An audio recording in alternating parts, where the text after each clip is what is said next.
ജീവിത വഴികളിൽ നഷ്ടപ്പെട്ടു പോയ ബന്ധങ്ങൾ, സൗഭാഗ്യങ്ങൾ, സമാധാനം ഇവ വീണ്ടെടുക്കുവാൻ സാധിക്കുമോ?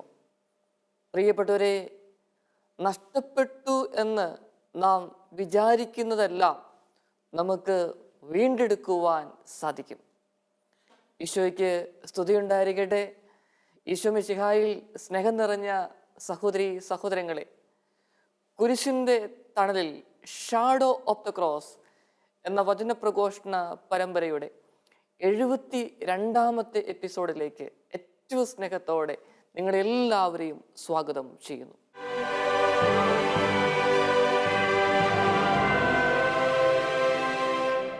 ജീവിത വഴികളിൽ ധാരാളം സുഹൃത്തുക്കളുണ്ടായിരുന്ന ഒരു വ്യക്തി എന്നോട് പങ്കുവച്ചത് ഇപ്രകാരമാണ്. വലിയ സൗഹൃദങ്ങൾ കാത്തു സൂക്ഷിക്കുവാൻ അദ്ദേഹം എപ്പോഴും തൽപരനായിരുന്നു. എന്നാൽ അദ്ദേഹത്തിൻ്റെ ജീവിതത്തിൽ വലിയ ദുഃഖത്തിലൂടെ, വേദനയിലൂടെ കടന്നുപോയപ്പോൾ താൻ സ്നേഹിതരാണ് എന്ന് വിചാരിക്കുന്ന വ്യക്തികളൊക്കെ ആരുമല്ലായിത്തീരുന്ന അവസ്ഥ, അവരിൽ നിന്ന് വേണ്ടത്ര പരിഗണനയോ സ്നേഹമോ ഒരാശ്വാസ വാക്കോ ലഭിക്കാതെ വന്നപ്പോൾ അദ്ദേഹത്തിൻ്റെ മനസ്സ് അസ്വസ്ഥമാവുകയാണ്. ഇത്രയും നാൾ എന്തിനാണ് ഞാൻ ഇത്ര പാടുപെട്ട് ഈ സൗഹൃദങ്ങളും ബന്ധങ്ങളുമൊക്കെ കാത്തു സൂക്ഷിച്ചത്? കിലോമീറ്ററുകൾ യാത്ര ചെയ്ത് എന്തിനാണ് എൻ്റെ സുഹൃത്തുക്കളുടെ വീടുകളിലേക്കും ഓരോ ഫംഗ്ഷനിലേക്കും പോയത്?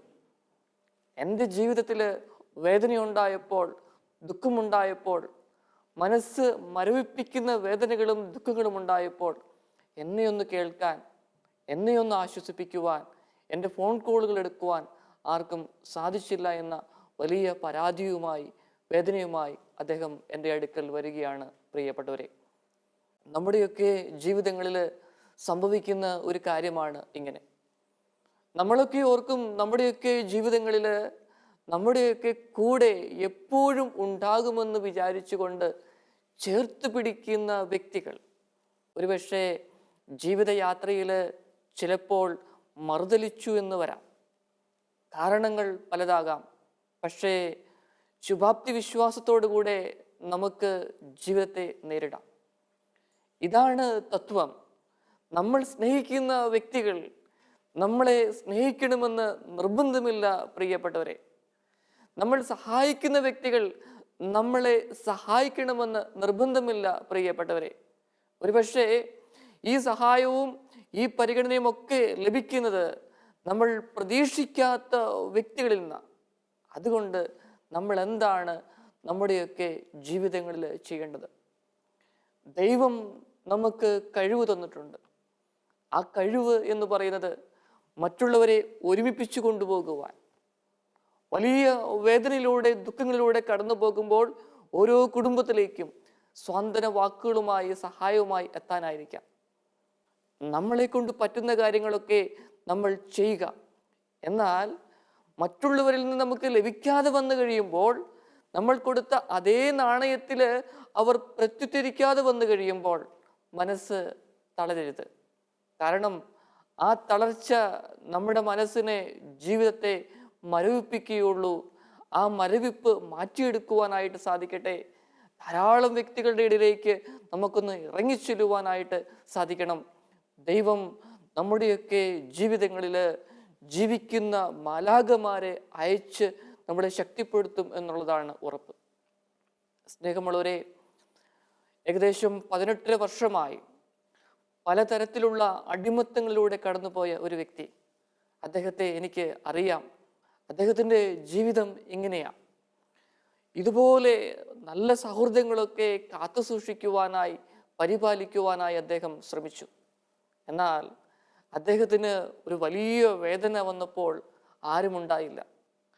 പതുക്കെ പതുക്കെ ജീവിതത്തിൽ ഒറ്റപ്പെട്ടു എന്ന് വിചാരിച്ചുകൊണ്ട് ലഹരി വസ്തുക്കളുടെ അടിമത്തങ്ങളിലേക്ക് അദ്ദേഹം വഴുതി വീഴുകയാണ് ചെയ്തത്. ജീവിത പങ്കാളിയും മക്കളുമൊക്കെ അദ്ദേഹത്തെ സംരക്ഷിക്കുവാൻ, കെയറിങ് കൊടുക്കുവാൻ ആദ്യകാലങ്ങളിലൊക്കെ ശ്രദ്ധിച്ചു. എന്നാൽ ജീവിതം മുമ്പോട്ട് പോകുന്ന സമയത്ത് അവരും മടുത്തു ഈ മനുഷ്യനെ. പിന്നെ ഈ മനുഷ്യനും ഈ മനുഷ്യൻ്റെ ലോകവും മാത്രം. അധ്വാനിക്കാൻ പറ്റുന്ന സമയങ്ങളിൽ അധ്വാനിച്ച സമ്പത്ത് മാത്രം. പുതിയതായി ഒന്നും ചെയ്യുവാനായിട്ട് അദ്ദേഹത്തിന് സാധിക്കുന്നില്ല. ഏകദേശം 18.5 വർഷം ഈ ജീവിത അവസ്ഥയിലൂടെ അദ്ദേഹം കടന്നുപോയി. മക്കളൊക്കെ പഠിച്ച് നല്ല ജോലിയിലേക്ക് അവരും എത്തപ്പെട്ടു. എന്നാൽ ഈ വ്യക്തിക്ക് മാത്രം ഒരു പുരോഗതിയുമുണ്ടായില്ല. കുടുംബത്തിൽ നിന്ന് കിട്ടുന്ന സ്നേഹം കിട്ടുന്നില്ല. ജീവിത പങ്കാളി അവളുടേതായ രീതിയിലൂടെ ചരിച്ചുകൊണ്ടിരിക്കുന്നു. മക്കളിൽ നിന്ന് ഒരു സ്നേഹത്തിൻ്റെ വാക്കോ സ്വാന്തന വാക്കോ ഒന്നും കിട്ടുന്നില്ല. എന്തിനാ ഇനി ഇങ്ങനെ ജീവിക്കുന്നത്? ജീവിതം മടുത്തു. കൂനുള്ള സ്ത്രീ ഏകദേശം 18 വർഷം തൻ്റെ ശരീരഭാരം വഹിച്ചുകൊണ്ട് നടന്നു. അതുപോലെ ഈ മനുഷ്യൻ തൻ്റെ ജീവിതത്തിൻ്റെ വേദനകളും ദുഃഖങ്ങളും ഒക്കെ 18 വർഷം ഇങ്ങനെ വഹിച്ചു നടക്കുകയാണ്. ഈ അടിമത്തങ്ങളിലൂടെ പോകുന്നു. ഈ അടിമത്തങ്ങൾ കൊടുക്കുന്ന നൈമിഷിക സുഖങ്ങൾ, അത് മാത്രമാണ് അദ്ദേഹത്തിൻ്റെ ഒരു ചെറിയൊരു സന്തോഷം. എന്നാൽ ഈ നൈമിഷിക സുഖങ്ങൾ അദ്ദേഹത്തെ മറ്റുള്ളവരിൽ നിന്ന് അകറ്റിക്കളഞ്ഞു. ഇദ്ദേഹത്തിൻ്റെ ജീവിതത്തെ തന്നെ കാർന്ന് തിന്നുകൊണ്ടിരിക്കുകയായിരുന്നു. അവസാനം തിരിച്ചറിവുണ്ടായി. മുംബൈയിൽ ഒരു വലിയൊരു കൺവെൻഷനിൽ അദ്ദേഹം പങ്കെടുക്കുകയാണ്. ആ കൺവെൻഷനിൽ വെച്ച് അദ്ദേഹം തീരുമാനമെടുക്കുകയാണ്, പഴയ കാര്യങ്ങളൊക്കെ മറക്കുവാനായിട്ട് ശ്രമിക്കും. ഈ ഭീകരമായ അടിമത്തത്തിൽ നിന്ന് ഞാൻ മോചനം നേടും. എൻ്റെ നഷ്ടപ്പെട്ട സൗഭാഗ്യം ഞാനത് വീണ്ടെടുക്കും. ഞാൻ നഷ്ടപ്പെട്ടു എന്ന് വിചാരിക്കുന്ന സുഹൃത്ത് ബന്ധങ്ങൾ അത് ഞാൻ വീണ്ടെടുക്കും. എല്ലാവരെയും ഞാൻ ഒരുമിപ്പിക്കും. എൻ്റെ ജീവിത പങ്കാളി, എൻ്റെ മക്കൾ ഒരുമിച്ച് ജീവിച്ചാലും മനസ്സുകൊണ്ട് അവർ എന്നിൽ നിന്ന് വളരെ അകലെയാണ്. അവരോട് ഞാൻ സ്നേഹത്തോടെ പെരുമാറാനായിട്ട് ശ്രമിക്കും. ഇത്രയും നാളും കൊടുക്കാൻ പറ്റാത്ത കാര്യങ്ങളൊക്കെ ഇനിയും എത്രമാത്രം ആയുസ്സുണ്ടോ ആ ആയുസ്സിൽ കൊടുക്കുവാനായിട്ട് ശ്രമിക്കും. അദ്ദേഹം ഉറച്ച് തീരുമാനമെടുത്തു. അങ്ങനെ ജീവിതം മുമ്പോട്ട് പോവുകയാണ്. ചികിത്സ നേടി. കാരണം നമുക്കറിയാലോ, ദൈവിക സംവിധാനങ്ങളാണ്. എല്ലാ ദൈവിക സംവിധാനങ്ങളെയും നമ്മൾ അപ്രോച്ച് ചെയ്യണം. 6-7 മാസങ്ങൾ ചികിത്സയിലൂടെ കടന്നുപോയി. അടിമത്തത്തിൽ നിന്ന് പതുക്കെ പതുക്കെ മോചനം അദ്ദേഹത്തിന് ലഭിക്കുകയാണ്. പിന്നീട് വീട്ടിൽ വന്നപ്പോൾ ഒരു ഗ്ലാസ് വെള്ളം കുടിക്കണമെങ്കിൽ ഒരു 10-15 മിനിറ്റ് നേരം അദ്ദേഹത്തിന് വേണം. കാരണം എന്താ? കൈയൊക്കെ ഇങ്ങനെ വിറച്ചുകൊണ്ടിരിക്കുക ഗ്ലാസ്സിൽ വെള്ളം എടുക്കുമ്പോൾ. ജീവിത പങ്കാളിയൊക്കെ ആദ്യ സമയങ്ങളിലൊന്നും തിരിഞ്ഞു നോക്കാറില്ല.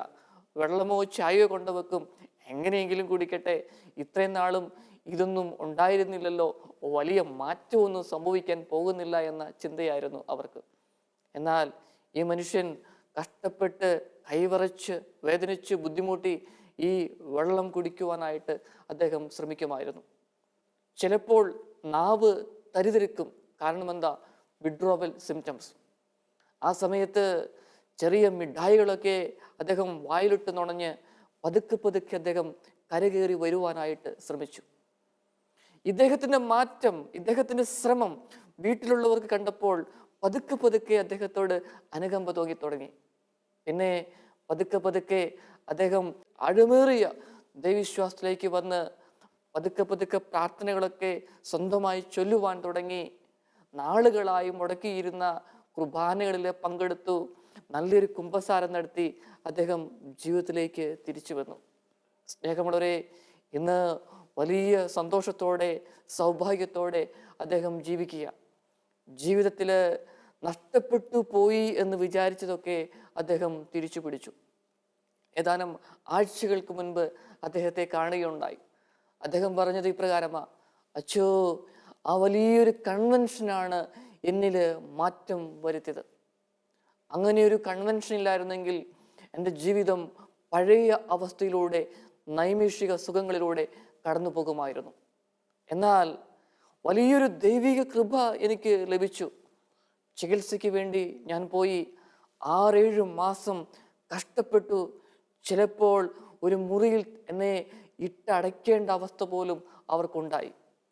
എന്നാലും ഞാൻ എൻ്റെ മനസ്സിൽ ഒരു ദൃഢപ്രതിജ്ഞ ചെയ്തു, ഞാൻ ഇതിനെ അതിജീവിക്കും.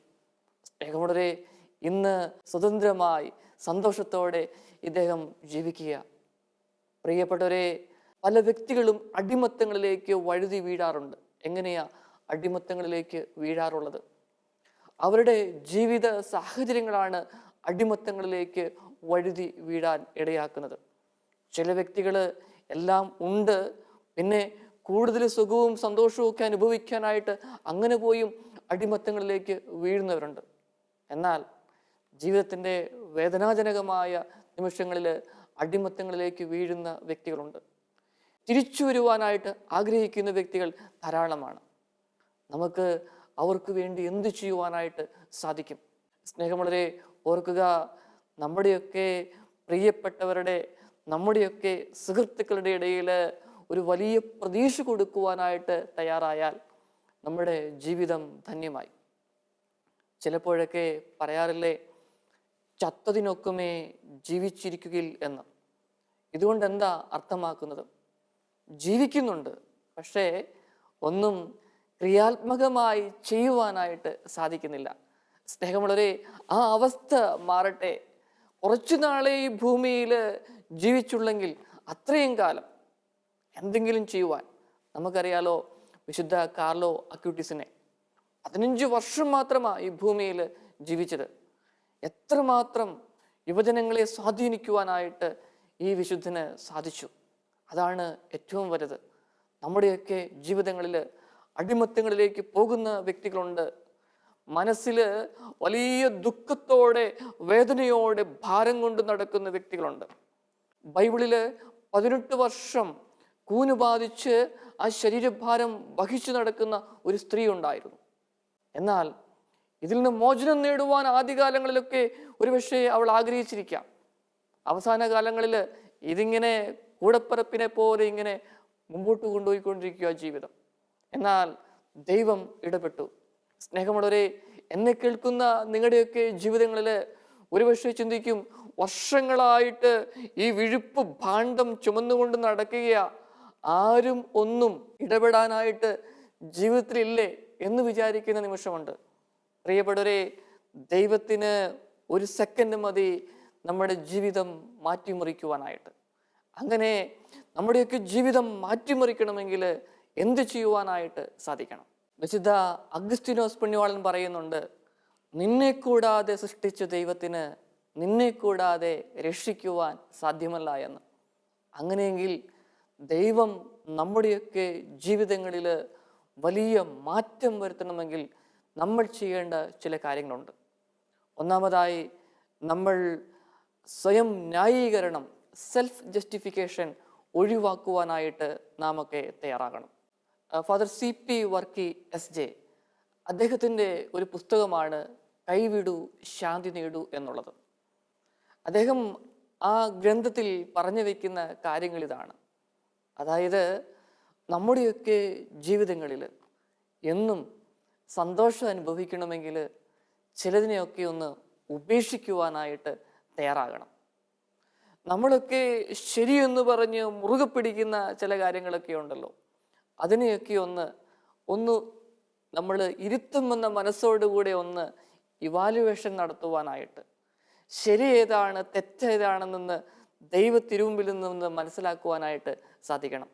സ്നേഹമുള്ളവരെ, പലപ്പോഴും നമ്മുടെ ഈഗോ ഒരിക്കലും സമ്മതിക്കത്തില്ല. അതായത്, ഞാൻ ചെയ്യുന്നത് ശരിയാണെന്ന് മാത്രമേ ഈഗോ പറയുള്ളൂ, തെറ്റാണെന്ന് ഒരിക്കലും ഈഗോ പറയത്തില്ല. അങ്ങനെയെങ്കിൽ നമ്മൾ പൂർണ്ണരല്ല, നമ്മിൽ കുറവുകളുണ്ട്.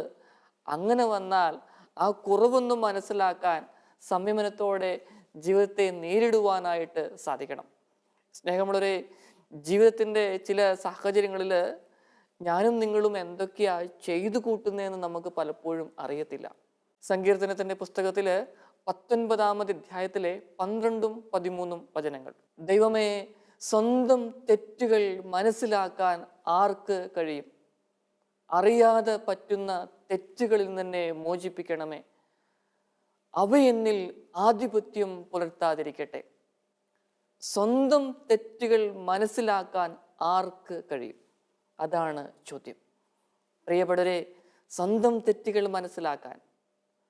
മനസ്സിലാക്കാൻ സാധിക്കണമെങ്കിൽ ദൈവത്തിൻ്റെ തിരുമുൻപിൽ നിശബ്ദമായി ഇരിക്കാനായി തയ്യാറാകണം. പിന്നെ എനിക്കൊന്ന് ചേഞ്ച് ആവണം, നഷ്ടപ്പെട്ടു പോയത്, ഞാൻ ആഗ്രഹിച്ച കുറേ കാര്യങ്ങളൊക്കെ ഉണ്ട്, അതൊക്കെ ഒന്ന് നേടിയെടുക്കുവാനായിട്ട് എനിക്ക് സാധിക്കണം.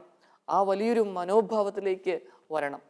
അങ്ങനെ പ്രിയപ്പെട്ടവരെ, നമ്മെ തന്നെ ഒന്ന് മാറ്റി ഒന്ന് വിശദീകരിക്കുവാൻ തയ്യാറാകുവാണെങ്കിൽ നഷ്ടപ്പെട്ടു പോയതെല്ലാം വീണ്ടെടുക്കുവാനായിട്ട് നമുക്ക് സാധിക്കും. രണ്ടാമത്തെ കാര്യം എന്ന് പറയുന്നത് ലാക്ക് ഓഫ് കമ്മ്യൂണിക്കേഷൻ. നമ്മുടെയൊക്കെ സംഭാഷണ കുറവുകൾ അതെവിടെയാ സംഭവിക്കുക? ഒരു സഹോദരൻ ബസ്സിൽ ഇങ്ങനെ യാത്ര ചെയ്തുകൊണ്ടിരിക്കുമ്പോൾ അദ്ദേഹത്തിന് നല്ല ക്ഷീണമുണ്ട്, ഉറക്കം വന്നു. പല പ്രാവശ്യവും തൊട്ടടുത്തിരിക്കുന്ന ആളുടെ തോളിലേക്ക് അദ്ദേഹം വഴുതി വീഴാറുണ്ടായിരുന്നു ഉറക്കം വന്നുകൊണ്ട്. ഈ തൊട്ടടുത്തിരിക്കുന്ന ആള് വളരെ അസ്വസ്ഥനായി. അദ്ദേഹത്തെ വിളിച്ചു പറഞ്ഞു, നിങ്ങൾ ശ്രദ്ധിക്കണം, നിങ്ങൾ നേരെ ഇരിക്കണം എന്നൊക്കെ അദ്ദേഹത്തോട് പറഞ്ഞു. അദ്ദേഹം എത്രമാത്രം പറഞ്ഞോ വീണ്ടും വീണ്ടും ഉറങ്ങി ഇദ്ദേഹത്തിൻ്റെ തോളിലേക്ക് വീഴുക. അവസാനം അദ്ദേഹം വലിയ ശബ്ദത്തിൽ അദ്ദേഹത്തെ ഷൗട്ട് ചെയ്തു. ആൾക്കാരെല്ലാം കേട്ടു, കണ്ടക്ടറൊക്കെ ഇടപെട്ടു. എല്ലാം കഴിഞ്ഞപ്പം അദ്ദേഹം സംസാരിച്ചു, ഐ ആം സോറി, ഞാൻ വലിയ വേദനയിലൂടെ ദുഃഖത്തിലൂടെ കടന്നു പോവുകയാണ്. ഇന്നലെ രാത്രി മുഴുവൻ എൻ്റെ മകൾക്ക് സുഖമില്ലാതെ ഞാൻ ആശുപത്രിയിലായിരുന്നു. ആ മകളുടെ കൂടെയായിരുന്നു. മകളുടെ അമ്മയ്ക്ക്, എൻ്റെ ജീവിത പങ്കാളിക്ക് ജോലി ഉണ്ടായിരുന്നു. അതുകൊണ്ട് ഇന്നാണ് അവൾ എത്തിയത്. മകളെ ഏൽപ്പിച്ചതിന് ശേഷം ഞാൻ വീട്ടിലേക്ക് പോവുകയാണ്. അത്രമാത്രം ക്ഷീണമുണ്ട് എനിക്ക് തീരെ താങ്ങാൻ പറ്റാത്ത അവസ്ഥയിലൂടെ കടന്നു പോകുന്ന സ്ഥിതിവിശേഷം. ഞാൻ ചെയ്തത് തെറ്റാണ്, ഞാൻ എന്നെ ശ്രദ്ധിക്കേണ്ടതായിരുന്നു എന്ന് എനിക്കറിയാമായിരുന്നു എന്ന് അദ്ദേഹം അവിടെ വെച്ച് പറയുകയാണ്. സ്നേഹമുള്ളവരെ, ഇതുപോലുള്ള പല അനുഭവങ്ങളിലൂടെയും നമ്മുടെയൊക്കെ ജീവിതങ്ങളിൽ കടന്നു പോകാറില്ലേ? കൂടെയുള്ളവരെ നമുക്ക് എപ്പോഴും മനസ്സിലാക്കാൻ സാധിക്കണമെന്നില്ല. ഇനി മനസ്സിലാക്കണമെങ്കിലോ കൂടെയുള്ളവർ അവരുടെ വേദന നമ്മളോട് പറയണം. നമ്മൾ വലിയ ദേഷ്യത്തോടെ കാർക്കശ്യഭാവത്തോടെ ഇരുന്നാലോ അവർക്ക് ആ വേദനയും ദുഃഖമൊന്നും നമ്മളോട് പറയുവാനും പറ്റില്ല.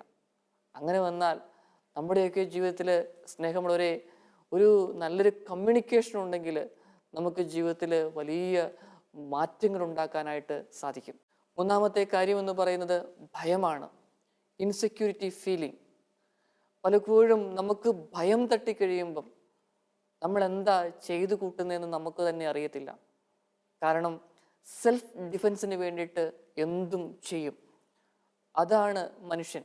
വലിയ കേസുകളൊക്കെ കോടതിയിലൊക്കെ വരുമ്പോൾ നമുക്ക് മനസ്സിലാക്കാൻ പറ്റും, ചിലപ്പോഴൊക്കെ ഇങ്ങനെ സാക്ഷികളെ സ്വാധീനിക്കാനായിട്ട് ശ്രമിക്കും. എന്തുകൊണ്ടാണ്? കാരണം ഒരു വലിയ ഭയം കടന്നുകൂടി. പ്രിയപ്പെട്ടവരെ, ഭയത്തിൻ്റെ വലിയ അടിമത്തം. സ്വയം സുരക്ഷിതരല്ല എന്ന് തോന്നുമ്പോഴാണ് ഭയം നമ്മിലേക്ക് വരുന്നത്. ആയതിനാൽ ആ ഭയത്തിൻ്റെ മേഖലയെല്ലാം നമുക്ക് സമർപ്പിക്കാം. കാരണം ദൈവം നല്ലൊരു ജീവിതമാണ് നമുക്ക് നൽകിയിരിക്കുന്നത്. ആ ജീവിതത്തിൽ എല്ലാ കാര്യങ്ങളും, ഭയത്തിൻ്റെ മേഖല എല്ലാം സമർപ്പിച്ച് പ്രാർത്ഥിച്ച് ശുഭാപ്തി വിശ്വാസത്തോടെ ജീവിതത്തെ നേരിട്ടാൽ ജീവിതം ധന്യമായി. പഴയ കാലത്തെ തിക്ത അനുഭവങ്ങൾ നമ്മെ പുറകോട്ട് വലിക്കും. കാരണം എന്താ? ചില വ്യക്തികളുടെ സംസാരം, അവരുടെ സ്വരം, അവരുടെ സാന്നിധ്യം, ഇതൊക്കെ വലിയ പ്രയാസമാണ്. വലിയ പ്രയാസം ഉൾക്കൊള്ളുവാനായിട്ട് പറ്റാത്ത ജീവിത സാഹചര്യങ്ങളാണ്. കാരണം എന്താ? ഇനിയും ഞാൻ ഈ വ്യക്തിയുമായി അടുപ്പത്തിലായാൽ പഴയ കാലത്തുണ്ടായ കാര്യങ്ങളൊക്കെ ഇനിയും റിപ്പീറ്റ് ചെയ്യപ്പെടുമോ, ആവർത്തിക്കപ്പെടുമോ എന്ന തോന്നലുകൾ. സ്നേഹമുള്ളവരെ, ഇവയൊന്ന് മാറ്റിവെച്ചുകൊണ്ട് ആ പഴയ തിക്താനുഭവങ്ങൾ, നമുക്കറിയാലോ, സർപ്പത്തെ പോലെ വിവേകികളും പ്രാവുകളെ പോലെ നിഷ്കളങ്കരുമായിരിക്കുവാൻ. അങ്ങനെ വന്നാൽ നമുക്ക് ജീവിതത്തെ നേരിടുവാനായിട്ട് സാധിക്കും. ആ വ്യക്തികളെയും ആ കുടുംബങ്ങളെയും ഒരു സമൂഹത്തെ തന്നെ നമുക്ക് നേരിടുവാൻ, അവരെ നമ്മുടെ സ്വന്തമാക്കി മാറ്റുവാനായിട്ട് സാധിക്കും. അതോടൊപ്പം തന്നെ വികാര നിയന്ത്രണ കുറവ്. നമുക്ക് നമ്മുടെ തന്നെ നിയന്ത്രണം നഷ്ടമാകുന്നു എന്നുള്ളതാണ് ഈ ലോക ദുഃഖങ്ങളിൽ വെച്ച് ഏറ്റവും വലിയ ദുഃഖങ്ങളിൽ ഒന്ന്. പ്രിയപ്പെട്ടവരെ, എങ്ങനെയാ ഈ നിയന്ത്രണം വീണ്ടെടുക്കുവാനായിട്ട് സാധിക്കുക? മനസ്സ് അസ്വസ്ഥമാണെങ്കിൽ നമ്മുടെ മനസ്സിൽ വികാര വിക്ഷോഭങ്ങൾ എപ്പോഴും ഇങ്ങനെ വന്നുകൊണ്ടേയിരിക്കും. ദേഷ്യപ്പെടാനുള്ള ഒരു ടെൻഡൻസി, നല്ലത് പറയാനുള്ള ഒരു ടെൻഡൻസി ഉണ്ടാവില്ല. എല്ലാം വേറെ രീതിയിൽ, നെഗറ്റീവായിട്ടുള്ള രീതിയിൽ മാത്രമേ നാം നോക്കിക്കാണുള്ളൂ. മനസ്സ് ശാന്തമല്ല എങ്കിൽ, മനസ്സ് പ്രക്ഷുബ്ധമാണെങ്കിൽ നമ്മൾ നിശബ്ദത പാലിച്ചേ പറ്റൂ. എനിക്കറിയാവുന്ന ഒരു വ്യക്തിയുണ്ട്. അദ്ദേഹം ഒരു ബിസിനസ്മാനാണ്.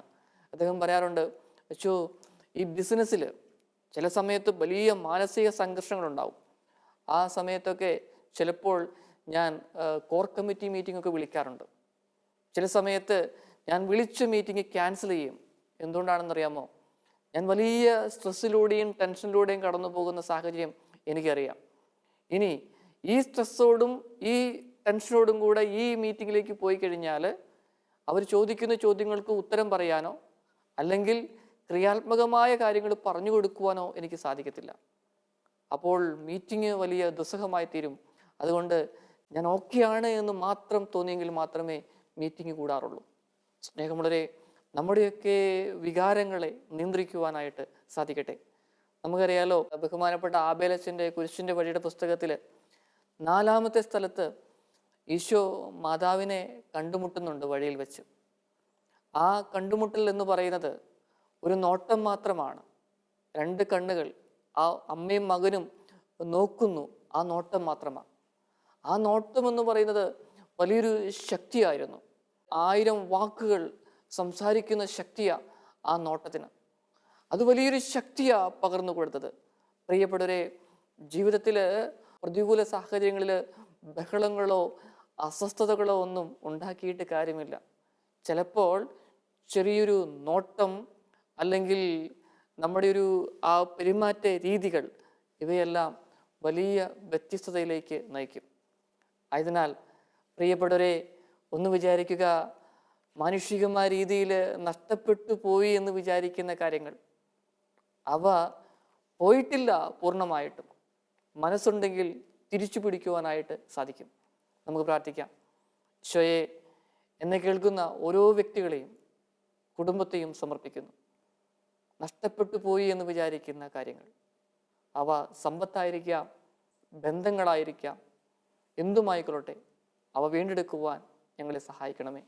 പിതാവിൻ്റെയും പുത്രൻ്റെയും പരിശുദ്ധാത്മാവിൻ്റെയും നാമത്തിൽ ആമേൻ.